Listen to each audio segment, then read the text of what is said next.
They tried to take away our beloved game, tried to tarnish it with their greed. They thought we'd all just sit back and let them get away with it. But they forgot one crucial thing about football. It's not just a sport, it's a community, it's a family. And we, the fans, are the lifeblood of that community.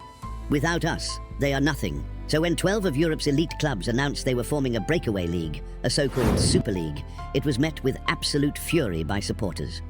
The plans would see these clubs, including Manchester United, Liverpool and Real Madrid, break away from their domestic leagues and instead compete in a European-wide competition. And the worst part, it would have been closed shop, meaning the same 12 teams would qualify every year, no matter how badly they performed.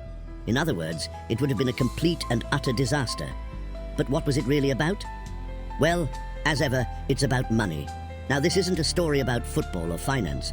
It's a story about how football and finance intertwine. You see, the 12 clubs involved are owned by some of the richest people in the world. People like the Glazer family, who own Manchester United, and the owners of Liverpool and Real Madrid.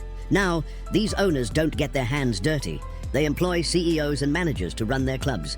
And it was those CEOs who met in secret to hatch a plan to make even more money. You see, the Premier League, the Spanish La Liga and Italy's Serie A, they all share one thing in common. They're incredibly popular, especially in the United States, where TV companies pay billions to broadcast matches.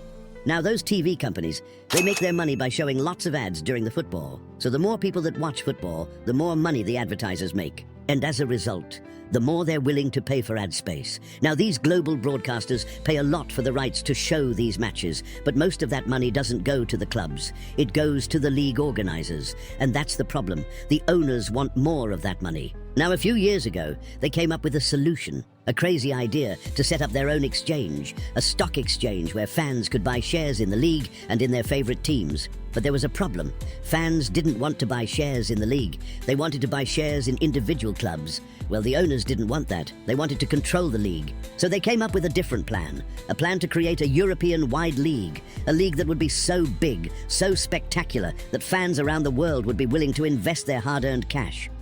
But it was all based on one premise, that football fans are just like you and me, rational human beings willing to invest in the future for a little bit of financial gain. Except football fans are not like you and me. They're more passionate, more loyal, and most importantly, more trusting. The owners thought they could create a European-wide league, sell shares in that league, and then use that money to buy out the old broadcasters and replace them with new ones. Broadcasters willing to pay a lot more. They thought we'd all just sit back and let them get away with it, that we wouldn't mind if they took away our beloved game, if they sullied it with their greed.